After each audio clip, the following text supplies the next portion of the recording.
तो फ्रेंड फिर से एक नए वीडियो में आप लोगों को स्वागत है। चैनल पे नए हैं तो चैनल को सब्सक्राइब कर लीजिए। आज यूपी बोर्ड क्लास 12th का है, जो आप लोग को 3 मार्च की एग्जाम होने वाला है। उसमें आप लोग को 100% बोर्ड एग्जाम में आने वाला प्रश्न है, तो आप लोग ध्यान से देखिएगा। और चैनल पे नए हैं तो चैनल को जरूर सब्सक्राइब कर लीजिएगा। पूरी डिटेल से आप लोग को बताया जाएगा। इससे हटकर आप लोग को कोई भी बोर्ड एग्जाम में सवाल नहीं बना है। ये आप लोग को बार बार पूछे जाने वाले सवाल है। इससे आप लोग को बेहतरीन और भी कहीं नहीं मिलेगा, तो ध्यान से देखिएगा और वीडियो के लास्ट तक बने रहिएगा। और चैनल पर नए हैं तो चैनल को सब्सक्राइब कर लीजिएगा। वीडियो थोड़ा लॉन्ग जाएगा, पर आप लोग पूरा डिटेल से समझ जाइएगा कैसे आप लोग को पूरी आप लोग को डिटेल से पूरी बायोलॉजी का निचोड़ आप लोग को 70 में 70 नंबर लाना है। एक भी आप लोग को गलतियां नहीं करना है, तब आप लोग को नंबर नहीं बोर्ड एग्जाम में कटेगा। तो ध्यान दीजिएगा, क्लास 12th बार बार पूछे जाने वाले सवाल, महत्वपूर्ण सवाल है जो आप लोग को 3 मार्च की आने वाला है। तो आप लोग ध्यान से देखिएगा पूरी डिटेल से। हम यहाँ 15 क्वेश्चन बताएंगे, जिसमें आप लोग को 15 क्वेश्चन बोर्ड एग्जाम में आने वाला है 3 मार्च के दिन। तो वीडियो के लास्ट तक बने रहिएगा। और चैनल पर नए तो चैनल को सब्सक्राइब जरूर कर लीजिएगा। एकदम आसान तरीका से हम इस वीडियो में आप लोग को पूरी डिटेल से बताने वाले हैं। तो ध्यान दीजिएगा, चलते हैं वहाँ पर स्टार्ट करते हैं। पहला नंबर क्वेश्चन, जितने भी सवाल है बोर्ड मॉडल सवाल है, तो आप लोग को वेरी वेरी इंपॉर्टेंट सवाल है, तो वीडियो के लास्ट तक जरूर बने रहेगा। और चैनल पर नए तो चैनल को हम बार बार बोल रहे हैं कि सब्सक्राइब कर लीजिएगा।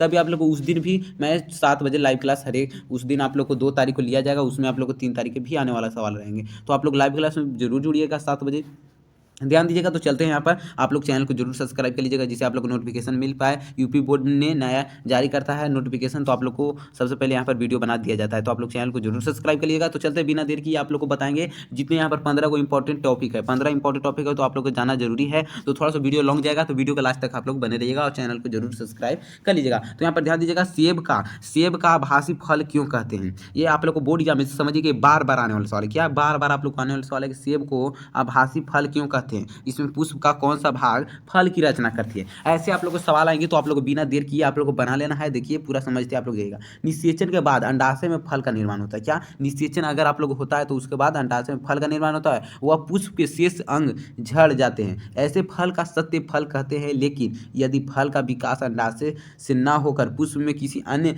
भाग से होता हो, तो ऐसे फल का आभासी फल कहा जाता है। यह प्रमुख, यहाँ पर आप लोग को ध्यान देना है, यहाँ पर लिखा हुआ है कि यह प्रमुख पुष्प भाग फल की रचना करता है। तो इतना आप लोग को लिख लेने के बाद आप लोग को पूरी नंबर मिल जाएगा, एक भी नंबर नहीं कटेगा। तो जो आप लोग को 15 टॉपिक जरूर देख लेना है। आप लोग को 15 में 15 बार बार ये सवाल पूछता है। क्या बार बार आप लोग को सवाल पूछा है। अब चलते दूसरा नंबर की ओर। दूसरा नंबर क्या कहता है, ध्यान दीजिएगा।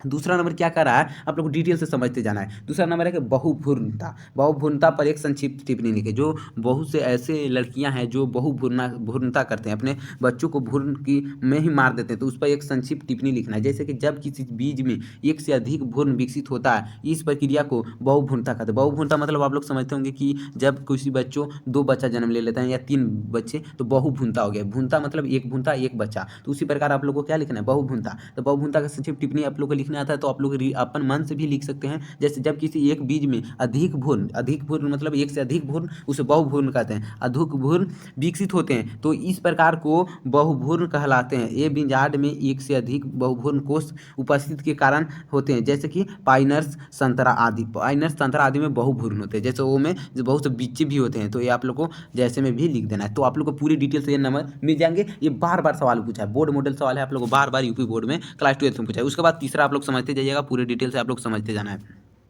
तीसरा क्या है कि दोहरा निषेचन पर एक संक्षिप्त टिप्पणी लिखें। ये सब तो आप लोग को एक भी सवाल नहीं छोड़ना है। यहाँ पर आप लोग को बार बार ये सवाल पूछता है कि दोहरा निषेचन पर टिप्पणी लिखने के लिए आता है, जो हर एक साल आप लोग को आता है। और 3 मार्च के दिन आप लोग को बोर्ड एग्जाम में देखने के लिए भी मिलेगा। तो आप लोग को 70 में 70 नंबर लाना है, वो भी आप लोग को। तो ध्यान से देखना है, वीडियो के लास्ट तक आप लोग को बने रहना है। अगर दोहरा निषेचन में संक्षिप्त टिप्पणी, तो आप लोग समझते जाइए कैसे लिखा जाता है। देखिए यहाँ पर ध्यान से देखना है। यहाँ पराग नालिका में दोनों नर केंद्र नर युग्मक की तरह कार्य करते हैं, तथा भ्रूण कोष में पहुंचने के बाद एक नर युग्मक अंड कोशिका जिससे निषेचित हो जाता है, तथा दूसरा नर युग्मक द्वितीय केंद्र से निषेचित हो जाता है। अर्थात यह पर एक ही भ्रूण कोष में 2 बार निषेचन होता है। इस प्रक्रिया को दोहरा निषेचन कहलाता है। क्या एक ही कोष में 2 बार निषेचन होता है। 2 बार अगर निषेचन हो जाएगा, तो दोहरा निषेचन संक्षिप्त होता है। किसको क्या बोलते हैं, दोहरा निषेचन बोलते हैं। जब 2 बार निषेचन होता है, तो उसे दोहरा निषेचन कहते हैं, जिससे हम लोग दोहरा निषेचन पर टिप्पणी हर एक साल आप लोग को आता है। तो ये देखना है कि कौन सी बोर्ड एग्जाम में आने वाला है। पढ़ने से बहुत से यहाँ बच्चे टॉप भी करते हैं। वो कैसे टॉप करते हैं,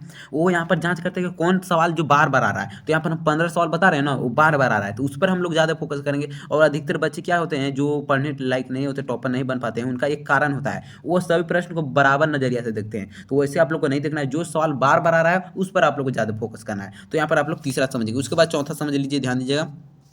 चौथा क्या कर रहा है, आवर्त चक्र क्या है, आवर्त चक्र क्या है, आवर्त चक्र में कौन सा हार्मोन नियमन करते हैं, तो नियमन करते हैं, तो इसका करेक्ट आंसर क्या होगा, मदानों में अंडाणु, मदानों में अंडाणु निर्माण 28 दिनों में चक्र में होता है, जिसे आवर्त चक्र या मासिक चक्र भी कहते हैं। आप लोग को जानते होंगे कि अगर फीमेल होंगे तो वो समझते होंगे कि हम लोग को एक धर्म मासिक धर्म चक्र चलता है जो 12 से 14 दिन पर आता है और वो 28वां दिन भी कहलाता है, तो वो आप लोग समझते जाइएगा। आप लोग 12th के बच्चे हैं, अब आप लेवल स्टूडेंट के नहीं हैं, आप लोग जानते होंगे। तो यहाँ पर समझ लीजिए कि आवर्त चक्र क्या है, आवर्त चक्र में कौन सा हार्मोन निगम करते हैं, तो इसका करेक्ट आंसर हो जाएगा मदाओं, मदाओं में अंडाणु निर्माण में 28 दिन में चक्र में होते हैं, जिसे आवर्त चक्र कहते हैं, जो 28 दिन का चक्र होता है, जो हर एक यहाँ पर पीरियड्स के काम होता है, जो आप लोग जानते होंगे, जो फीमेल होंगे वो जानते होंगे और जो मेल में है वो भी समझ रहे होंगे। तो यहाँ पर समझते जाना है आप लोग को, ये आप लोग को बोर्ड एग्जाम, ये भाई आप लोग को तो छोड़ना नहीं, जितने भी ये बच्चे हैं इसको आप लोग को सवाल को नहीं छोड़ना है, बार बार ये सवाल पूछता है। यहाँ पर देखिए समझते जाइए कि मदाओं में अंडाणु निर्माण में 28 दिन का एक चक्र में होता है, जिसे आवर्त चक्र या मासिक चक्र या ऋतुस्राव चक्र भी कहते हैं, जिसे ऋतुस्राव चक्र भी कहते हैं, जो मानसून भी होता है, पर वो प्रत्येक स्त्री में 12 से 13 वर्ष की आयु प्रारंभ हो जाता है। जैसे 12-13 वर्ष हुआ तो इसी से ही है मासिक चक्र प्रारंभ हो जाता है, जो 45 से 55 वर्ष की आयु में खत्म हो जाती है। समझिए कितना स्त्री का यही प्रॉब्लम है, हर एक स्त्री का यही प्रॉब्लम है, मासिक धर्म चक्र, जो स्त्री को बहुत सी क्या करना पड़ता है। आप लोग बोलते हैं कि स्त्री के क्या है, हम लोग तो बहुत कमाते हैं, पर आप लोग को देख लीजिए 45 से 55 वर्ष की आयु में खत्म हो जाता है। यह चक्र अंडाशय में अंडाणु निर्माण में दर्शाता है तथा इसके प्रारंभ होने के साथ ही मादा गर्भधारण सक्षम हो जाता है। आवर्त सारणी में नियम करने वाले हार्मोन एलएच और एफएसएच हार्मोन होता है। देखिए यहाँ पर क्या गर्भधारण कब होता है, जब यहाँ पर ये आप लोग को जो 28 दिन का चक्र चलता है तब उसी में ही गर्भधारण होता है। तो ये आप लोग को जान लेना है, तो समझ गए। इस प्रकार आप लोग लिख लीजिएगा आवर्त चक्र में कौन सा हार्मोन जो नियमन करता है, तो ये आप लोग को लिख देना है। ये आप लोग को हर एक साल आता है, क्या हर एक साल आप लोग को आने वाला है। जितने भी हम सवाल बता रहे हैं तो आप लोग वीडियो के लास्ट तक बने रहेगा। उसके बाद पांचवा आप लोग समझ लीजिए, और चैनल पर नए तो चैनल को जरूर सब्सक्राइब कर लीजिएगा। जितने भी इंपॉर्टेंट सवाल है हम यहाँ पर वीडियो बनाएंगे, तो आप लोग चैनल को जरूर सब्सक्राइब कर लीजिए, जिससे आप लोग को बोर्ड एग्जाम के जाने से पहले 10 मिनट 1 घंटा पहले आप लोग को यहाँ नोटिफिकेशन मिलता रहेगा तो मेरी तरफ से। तो आप लोग चैनल को जरूर सब्सक्राइब कर लेना। क्या है यहाँ पर ध्यान दीजिए कि अपरा क्या है, अपरा क्या है, इसके मुख्य कार्य लिखिए। तो अपरा छोटा सा आप लोग लिख दीजिएगा तो नंबर मिल जाएगा, उसके बारे में भी लिख लेना है। वह अंग जिसके द्वारा गर्भाशय में स्थित भ्रूण में शरीर में माता में रक्त से पोषण पहुंचाता है, जो रक्त से पोषण पहुंचाता है और भ्रूण वृद्धि करता है, उस अंग को अपरा या प्लेसेंटा भी कहते हैं। जैसे आप लोग देखते होंगे जब बच्चे यहाँ पर पैदा होते हैं, जन्म लेते हैं, तो उनमें से एक नाभि जैसा संरचना होता है, नाभि जैसा आप लोग उससे प्लेसेंटा, उससे ही प्लेसेंटा हम लोग कहते हैं। इसमें बायोलॉजी में क्या प्लेसेंटा, जो हम लोग नाभि अपने भाषा में नाभि बोलते हैं, तो वो प्लेसेंटा होता है, जिसे ही अपरा क्या कहता है, क्या अपरा कहा जाता है। जैसे देखिए वह अंग जिसके द्वारा गर्भाशय स्थित भ्रूण में शरीर में माता उसी द्वारा पोषण प्राप्त करता है, बच्चा को किस द्वारा पोषक प्राप्त होता है, तो उसके नाभिक से, या प्लेसेंटा भी बोल सकते हैं या अपरा भी बोल सकते हैं। तो ये आप लोग लिख लीजिएगा, अपरा भी बोलते हैं, प्लेसेंटा भी बोलते हैं,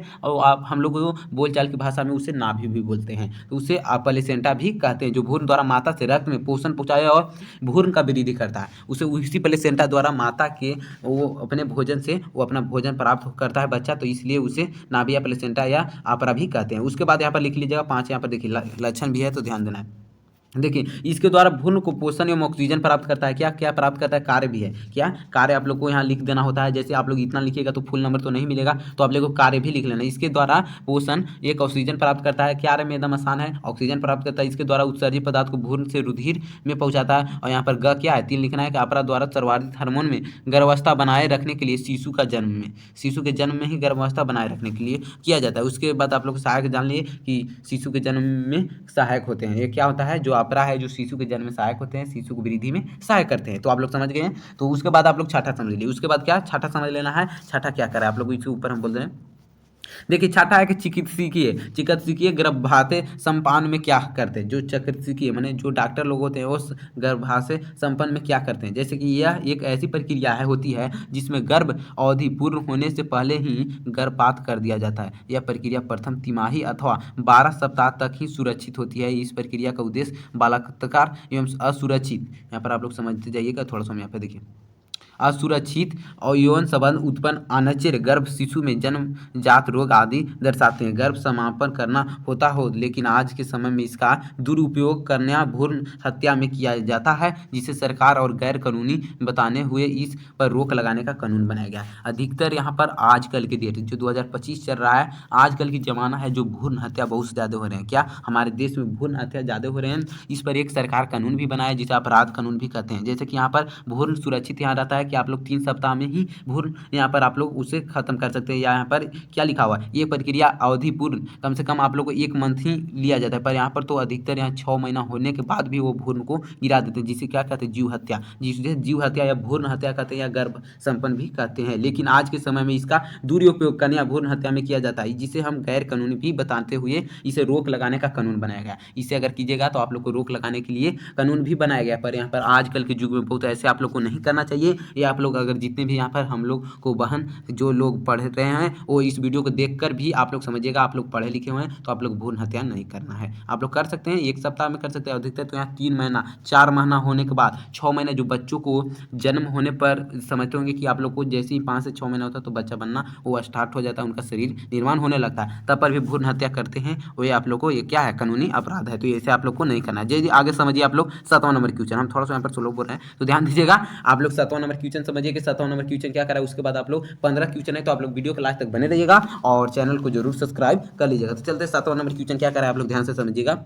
जो हर एक साल ये तो आप लोगों को बार बार सवाल आता है, क्या ये बार बार सवाल आता है, तो आप लोग ध्यान से देखिएगा कि उलबेधन क्या उलबेधन या एनसीटीमिस, यहाँ पे ध्यान से देखिएगा कि एनसीटीमिस पर टिप्पणी लिखना है। क्या एनसीटीमिस पर टिप्पणी लिखना है, यूनिवर्सिटीज पर टिप्पणी लिखना है, तो आप लोग को ये जरूर आता है। जो बार बार ये क्या आता है कि यूनिवर्सिटीज पर टिप्पणी लिखिए, यूनिवर्सिटीज पर आप लोग को बार बार टिप्पणी के लिए लिखने के लिए आता है। तो कैसे लिखिएगा, ध्यान देखिएगा कैसे लिखना है, ध्यान देना है एक लोग को कि यह एक ऐसी तकनीक है जिसका उपयोग करके गर्भावस्था में भ्रूण की गुणसूत्र असमानता या क्या असामान्यता माने उसका समयांत नहीं अन्य अवस्थाओं की जानकारी के लिए किया जाता है। इसमें गर्भाशय में यहाँ इम्यूनिट्यूब द्रव में इंजेक्शन के माध्यम से निकाला जाता है। इंजेक्शन के माध्यम से एक ऐसे है जो आप लोग तो एक जान गए हैं कि भ्रूण हत्या, उसके बाद यहाँ पर देखिए इंजेक्शन के माध्यम से निकाला जाता है तथा इस द्रव को नमूना लेकर गुणसूत्र के असमानताओं का निरीक्षित किया जाता है, लेकिन इसके लिए लिंग भी जांच होती है। यही कारण है कि आजकल तकनीकी का दुरुपयोग कन्या भ्रूण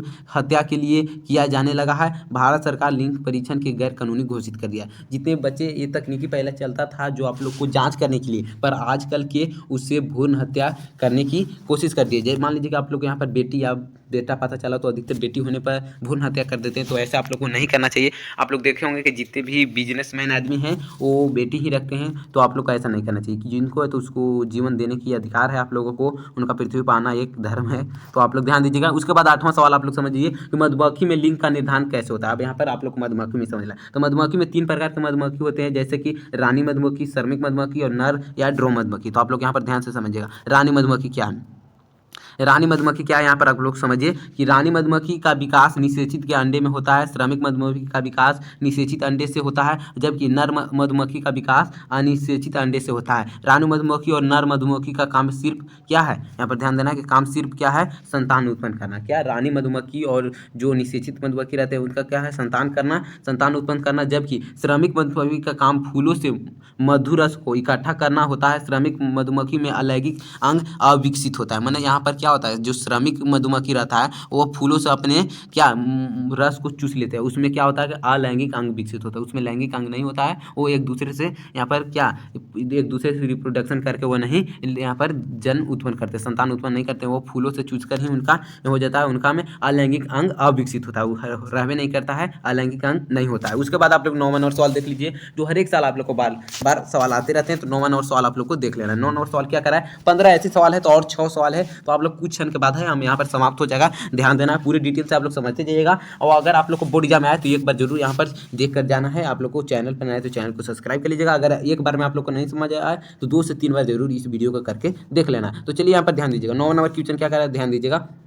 यहाँ पर है कि डाउन सिंड्रोम किसे कहते हैं, डाउन सिंड्रोम किसे कहते हैं, इसके मंगोलिया उड़ता क्यों कहा जाता है। ये आप लोग को बार बार सवाल आता है कि डाउन सिंड्रोम किसे कहते हैं, इसे मंगोलिया उड़ता क्यों कहा जाता है। तो यहाँ पर लिख लीजिएगा, जब गुणसूत्र की संख्या में अनियमित होती है, अर्थात गुणसूत्र की संख्या 46 के बजाय 47 हो जाता है। अधिकतर आप लोग देखते होंगे कि गुणसूत्र में कमी के कारण उनका बच्चे में भी कमी आ जाता है, तो 2 इसके कारण उत्पन्न रोग का डाउन सिंड्रोम कहा जाता है। जो यहाँ पर आप लोग समझ गए ना, कितना आसान है कि गुणसूत्र की संख्या में अनियमित हो जाता है, अर्थात गुणसूत्र की संख्या 46 से 47 हो जाता है, इनके कारण ही उत्पन्न रोग का डाउन सिंड्रोम कहते हैं। जो इनके कारण जो उत्पन्न रोग होता है उसके डाउन सिंड्रोम कहा जाता है। ये ऐसे व्यक्ति सिर गोल, होंठ नीचे और लटका हुआ त्वचा, खुरदरी आंखें, तिरछी तथा मुंह मुंह हर समय खुला रहता है, ये मुंदबंजी के होते हैं। ई तथा इस रोग से पीड़ित व्यक्ति को मंगोलों की भांति दिखाई देते हैं, इसी कारण इसे मंगोली जड़ता भी कहा जाता है। जो मंगोली जड़ता आप लोग समझते होंगे, इसी कारण रोग होता है जो मंगोली जड़ता भी कहा जाता है। तो ये आप लोग को बार बार सवाल आता है, तो इसे भी आप लोग लिख लीजिएगा, तो पूरी आप लोग को नंबर मिल जाएगा, एक भी नंबर नहीं कटेगा। आप यहाँ पर ध्यान दीजिएगा 10 नंबर क्वेश्चन की ओर।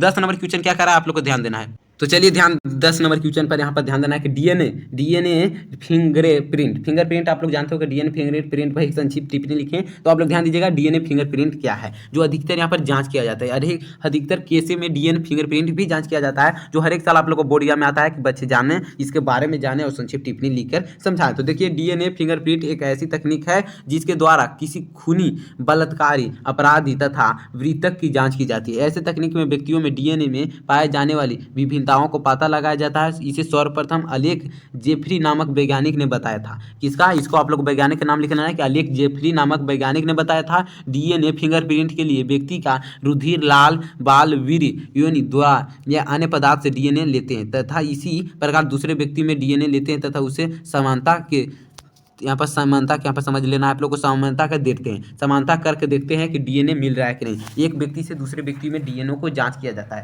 यहाँ पर डीएनए फिंगरप्रिंट उसी को कहा जाता है जो एक व्यक्ति का डीएनए दूसरे व्यक्ति का डीएनए से मिल रहा है, तो वो डीएनए फिंगरप्रिंट इसी तरीका से आप लोग को जांच किया जाता है, जो हर एक साल आप लोग को बोर्ड एग्जाम में टिप्पणी लिखने के लिए आ जाता है। जितने भी यूपी बोर्ड के क्लास 12 के जो आप लोग 3 मार्च में आने वाला है, तो वेरी इंपॉर्टेंट सवाल है। जितने भी हम बता रहे हैं वो आप लोग को 3 मार्च के दिन आप लोग को बोर्ड एग्जाम में दिखने के लिए मिलेगा। ये बायोलॉजी का आप लोग को सवाल है, तो 70 में 70 का नारा आप लोग को लगा देना है और आप लोग को पूरी डिटेल से समझते जाना है। तो ये आप लोग को डीएनए संक्षिप्त टिप्पणी लिखना होगा, तो आप लोग लिख लीजिएगा, तो 100 में 100 नंबर आप लोग को मिलेगा। एक भी 100% आप लोग को नंबर मिलेगा, हर एक टॉपिक को आप लोग को 100% नंबर दिया जाएगा, जो आप लोग को एक भी नंबर नहीं कटेगा। उसके बाद आप लोग 11 नंबर क्वेश्चन देखिए। 11 नंबर क्वेश्चन क्या है कि अवशेषी अंक क्या है, मनुष्य के किन्हीं 2 अवशेषी अंक का नाम बताएं। तो ये लिखिए, बार बार इस सवाल पूछा है, ये आसान भी सवाल है, हर एक साल बार बार सवाल है, 100% बोर्ड एग्जाम में आता है। तो कैसे लिखना है ध्यान दीजिएगा, 11 नंबर का कैसे लिखना है ध्यान दीजिए कि जीवधारी के पूर्वकालिक क्रियाशील अंग जो जीवधारी द्वारा अनुपयोग, यहाँ उपयोग ना किया जाता है, तो जिसे हम बोल रहे हैं अनुपयोग। क्या, जीवधारी का पूर्वलिक क्रियाशील अंग जो जीवधारी द्वारा उपयोग न किया जाने के कारण अवशेषी हो जाता है, यहाँ पर भविष्य में समाप्त हो जाएंगे, ऐसे अंग को अवशेषी अंग भी कहा जाता है। ऐसे अंग को क्या कहा जाता है, अवशेषी अंग भी कहा जाता है। यहाँ पर आओ ध्यान देना है, ऐसे अंग को आप लोग को अवशेषी अंग कहा जाता है। उसके बाद मनुष्य में पाए जाने वाले कुछ अवशेषी अंग इस प्रकार हैं, जैसे में भी आप लोग को लिख लेना है, जैसे कण, पलन, पेशियां, शरीर का बाल जो है अवशेषी अंग है, अक्ल है, दाढ़ी है, कृमि है और रूप से प्रेषिका ही है, परिशेषिका भी है। तो इतना भी आप लोग को जैसे में भी लिख लेना है। यहाँ पर देखिए 12 नंबर सवाल जो हर एक साल आप लोग को आता है, ये सवाल को तो आप लोग को छोड़ना नहीं, जो आप लोग को हर एक साल बोर्ड एग्जाम में आता है, तो 100% आप लोग ध्यान दीजिएगा। और जितने बच्चे चैनल पर नए तो एक बार चैनल को सब्सक्राइब करके कमेंट जरूर कर दीजिएगा कि ये वीडियो आप लोग को कैसा लगा, और चैनल पर नए तो चैनल को जरूर सब्सक्राइब कर लीजिएगा। और आप लोग 3 क्वेश्चन और है, तो वीडियो के लास्ट तक आप लोग बने रहिए, पूरी डिटेल से आप लोग समझते जाइएगा। अगर आप लोग को एक बार में नहीं समझ में आया तो 2 से 3 बार, 4 से 5 बार करके आप लोग को 2x कर करके आप लोग को देख लेना है, जिससे आप लोग को पूरी डिटेल से समझ में आ जाएगा। तो 12 नंबर क्वेश्चन देखिए कि यहाँ क्या कहता है, लेकिन लैक आप हर एक साल आप लोग को अंतर आता है। क्या, ये आप लोग को बोर्ड एग्जाम में 2025 में आप लोग को 3 मार्च के दिन देखने के लिए मिलेगा कि लैंडमार्क और डार्विनवाद क्या तुलना कीजिए, जैसे अंतर लिखना क्या होता है। तो इस प्रकार से आप लोग लिख सकते हैं, हम यहाँ पर लिख कर भी लाए हैं कि लैंडमार्कवाद क्या है, अंगों का उपयोग एवं अनुपयोग पर जोर दिया जाता है। यहाँ पर डार्विनवाद में लिखना है कि यह संघर्ष करता है, यह संतान उत्पन्न करने की एक परिचित क्षमता है। उसके बाद यहाँ पर लिख देना है कि यह क्या होता है, जो जिराफ और सर्प में होता है, अपजातीय अंग है, उपजातीय अंग है, ये वातावरण का प्रभाव करता है। तो इस प्रकार डार्विनवाद और लैंडमार्कवाद में लिख दीजिएगा, तो आप लोग को पूरी तरह से नंबर मिल जाएगा। उसके बाद 13 नंबर सवाल आप लोग समझ लीजिएगा, जो बार बार आप लोग को पूछे जाते हैं। ये आप लोग को सवाल अगर छोड़े तो आप समझिए कि नंबर आप लोग को घट जाएंगे। जो आप लोग को 70 में 70 का नारा है, उस 70 में 70 लास्ट तक देखेंगे तभी आप लोग को आने वाला है। और चैनल को सब्सक्राइब कर लीजिएगा, तभी आप लोग को हम नोटिफिकेशन देते रहेंगे बोर्ड एग्जाम से रिलेटेड। जो आप लोग को न्यू सवाल भी आते हैं, कई काल आप लोग को वो पेपर भी लीक होने का संभावना होता है, तो उस तरीके से आप लोग चैनल को सब्सक्राइब कर लीजिएगा, जिससे आप लोग को नोटिफिकेशन मिल जाएगा। आप लोग को 1-1 मिनट का नोटिफिकेशन मिलता रहेगा। तो ध्यान दीजिएगा 13 नंबर सवाल आप लोग को 2 सवाल और है, तो देख लीजिएगा, वीडियो का लास्ट तक बने रहिएगा। और चैनल पर नए हैं तो हम बार बार बोल रहे हैं कि चैनल को जरूर सब्सक्राइब कर लीजिएगा, तभी आप लोग को बोर्ड एग्जाम से रिलेटेड नोटिफिकेशन मिल पाएगा। तो 13 नंबर क्वेश्चन आप लोग ध्यान से देखिएगा। चलिए तो ध्यान से देखिए और समझ जाइए। एक बार समझना है कि टीकाकरण का संक्षिप्त टिप्पणी लिखनी, जो हर एक साल आप लोग को आता है। क्या हर एक साल आप लोग को आता है कि टीकाकरण का एक संक्षिप्त टिप्पणी लिखे। तो आप लोग को कैसे लिखना है, ध्यान दीजिएगा कि मृत निष्क्रिय सजीवों का उनको उत्पादों में बने पदार्थ अर्थात टीका के शरीर में प्रवेश करने की प्रक्रिया को ही टीकाकरण कहते हैं। आप लोग कितना आसान सवाल है, कितना आसान से आप लोग इसे लिख सकते हैं। जैसे कि मृत निष्क्रिय सूक्ष्म जीवों या उनको उत्पादों में बने पदार्थ का अर्थात टीका को शरीर में प्रवेश करने की प्रक्रिया को टीकाकरण कहते हैं। टीकाकरण विभिन्न प्रकार के रोग जैसे पोलिया, यहाँ पर क्या डिप्थीरिया, काली खांसी, टेटनस, चेचक आदि रोगाणुओं के विरुद्ध सक्रिय उपजाति प्रतिरक्षा प्रदान करता है। टीका में स्मृति बी तथा टी होता है। जैसे कोशिकाएं बनते हैं जो रोग जनक के शीघ्र पहचान लेते हैं तथा प्रतिरक्षी बन लेते हैं। जैसे यहाँ पर आप लोग को हर एक साल जो प्रतिरक्षी आप लोग इतना लिख देंगे तो आप लोग को एक भी नंबर नहीं कटेगा। संक्षिप्त टिप्पणी लिखने के लिए आता है टीकाकरण के बारे में, तो पूरा डिटेल्स आप लोग समझ गए। एक बार स्क्रीनशॉट भी इसे ले सकते हैं, 2x करके भी देख सकते हैं, या बार बार आप लोग को इसे वीडियो को देख सकते हैं, तो आप लोग समझ जाएंगे। तो पूरा आप लोग समझ गए क्या मृत निष्क्रिय सूक्ष्म में जो हम लोग टीका लगाते हैं उसे टीकाकरण कहते हैं। जो बने हुए पदार्थ अर्थात टीका के शरीर में प्रवेश कराना। टीका के शरीर में मतलब टीका मतलब तो आप तो जानते होंगे सुई है, तो सुई को टीका को शरीर में प्रवेश कराना ही टीकाकरण कराता है। जैसे यहाँ टेटनस का सुई, चेचक का टीका, ये सब आप क्या है टीकाकरण है। तो इस प्रकार से आप लोग संक्षिप्त टिप्पणी लिख सकते हैं। आगे आप लोग समझिए 14 नंबर सवाल क्या कर रहा है, उसके बाद 15 नंबर सवाल आप लोग को लास्ट रहेंगे। तो ध्यान दीजिएगा 14 नंबर सवाल क्या कर रहा है उसके यहाँ पूरा से आप लोग समझिए। जो 14 नंबर जो हर एक साल क्या बोर्ड मॉडल ये मान लीजिए, ठीक जितने भी हम यहाँ सब 15 सवाल बता रहे हैं वेरी वेरी इंपॉर्टेंट सवाल है, आप लोग को बोर्ड में 100% आने वाला है। तो ध्यान दीजिएगा। और चैनल पर नए तो बार बार हम बोल रहे हैं कि चैनल को जरूर सब्सक्राइब कर लीजिएगा, जिससे आप लोग को नोटिफिकेशन मिल पाएगा, और कमेंट जरूर कीजिएगा। चलिए यहाँ पर 14 नंबर क्वेश्चन क्या है फाइनली आप लोग देख लीजिए है कि अल्कोहल के कुप्रभाव का वर्णन कीजिए। इसका कुप्रभाव क्या है आप लोग ध्यान से देखिएगा। अल्कोहल के कुप्रभाव लिखना है। तो अल्कोहल का कुप्रभाव क्या है, अल्कोहल को सामान्य रूप से शराब पर मदिरा के नाम से भी जाना जाता है। शराब या मदिरा के नाम से भी जाना जाता है, या विश्व में सबसे अधिक प्रयोग में लाया जाने वाला मदक पेय पदार्थ है, जिसका उपयोग आज हम समय में युवाओं में बहुत तेजी से हो रहा है। जैसे अल्कोहल का निम्नलिखित कुप्रभाव है, इसके अत्यधिक सेवन का बेहोशी, कोमा या मृत्यु हो सकता है। अल्कोहल का यहाँ पर देखिए अल्कोहल का प्रभाव हम दिखा रहे हैं। अल्कोहल के अत्यधिक सेवन से व्यक्ति का बर्बरता तथा हिंसा के रूप में लेते हैं। धन की कमी होने के कारण व्यक्ति अपने सेवन के लिए चोरी का सहायक लेते हैं। यहाँ पर अल्कोहल का आजकल के युग में 100% यहाँ पर हमारे देश में काम हो रहा है। जैसे भारत ऐसे देश में अल्कोहल बनाया जा रहा है, अल्कोहल बनाकर यहाँ पर शराब बनाया जाता है। अल्कोहल से ही शराब बनता है, उससे हम लोग अल्कोहल से पीते हैं, जिससे हम लोग को निशा आता है, उससे हम लोग को क्या याददाश्त कमजोर होता है, मृत्यु भी हो सकता है। ध्यान दीजिएगा मृत्यु भी हो सकता है, बेहोशी आता है। और अधिकतर इससे पी कर अपने आप को कमजोर समझते हैं। व्यक्ति अपने सेवन में चोरी करने पर उतर जाते हैं। क्या उससे पीकर चोरी करने पर उतर जाते हैं। तो इस प्रकार से आप लोगों का वर्णन करने के लिए आएगा तो नहीं लिख पाएंगे। कुप्रभाव अगर आएगा तो आप लोग को लिख लेना है, जिससे आप लोग को पूरी नंबर मिलेगा। आप लोग को यहाँ पर रिलेटेड लिख लीजिएगा। यहाँ पर लिखा होता है छात्री यथासंभव अपने शब्दों में लिखें। तो इस प्रकार से अल्कोहल का उपयोग लिखिएगा, जो हर एक साल आता है। अल्कोहल का कुप्रभाव का वर्णन कीजिए। तो इस प्रकार से आप लोग लिखिएगा तो पूरी नंबर मिलेगा, एक भी नंबर नहीं कटेगा। उसके बाद आप लोग समझिए, यहाँ आके आप लोग को समझना है क्या है उपयोग आज हम समय में युवाओं में बहुत तेजी से हो रहा है। आजकल के युवा सबसे ज्यादा अगर शराब पीने में है तो युवा है। अल्कोहल का निम्नलिखित कुप्रभाव, इसके अत्यधिक सेवन में बेहोशी, कोमा, मृत्यु हो जाती है। उसके में अल्कोहल में अधिक सेवन का बर्बरता हिस्सा रूप ले लेता है। उसके तीसरा है कि धन की कमी होने के कारण व्यक्ति सेवन के लिए चोरी का सहायता लेता है। क्या उनका धन तो कमी हो जाता है तो चोरी करने का पर उतर जाता है, चोरी सहारा लेने लगता है। चौथा है कि गर्भावस्था के दौरान स्त्रियां इसके उपयोग में गर्भ का प्रतिकूल प्रभाव पड़ता है। जो स्त्री इसका प्रयोग करता है उसका यहाँ पर गर्भावस्था के दौरान उन पर बहुत सा प्रभाव पड़ता है। क्या लिखा हुआ है कि प्रतिकूल, प्रतिकूल मतलब होता है बहुत ज़्यादा प्रभाव पड़ता है। उसके बाद आप लोग समझिए, यहाँ पर आप लोग को समझना है बहुत ज़्यादा आप लोग को प्रभाव पड़ता है स्त्रियों पर, जो हर एक साल यहाँ पर स्त्रियाँ भी इससे प्रयोग करते हैं अल्कोहल का एक शराब ही नहीं, बहुत चीज़ अल्कोहल में ही यहाँ पर बनता है, अल्कोहल ही डाला जाता है। तो आप लोग को ऐसे अल्कोहल अगर पढ़े लिखे होंगे तो अल्कोहल का कम उपयोग कीजना है। तो इस प्रकार आप लोग को 15 नंबर क्वेश्चन आप ध्यान दीजिएगा, ये लास्ट है जो हर एक साल आप लोग को आता है। तो ये देखकर आप लोग पूरी यहाँ पर समाप्त हो जाएगा। इससे हटकर आप लोग को बायोलॉजी में नहीं आएगा, जो 3 मार्च के दिन आने वाला है। तो इससे हटकर आप लोग को नहीं आने वाला है। तो ध्यान से समझिएगा इससे आप लोग कैसे लिख सकते हैं। जो यहाँ पर है इंटरफेरॉन क्या है, इसका महत्व समझाए। इंटरफेरॉन क्या है, इसका महत्व समझाए। तो पूरी डिटेल से समझते जाइए कि इंटरफेरॉन क्या है, इसका महत्व अगर पूछे तो कैसे लिखना है, ध्यान दीजिएगा।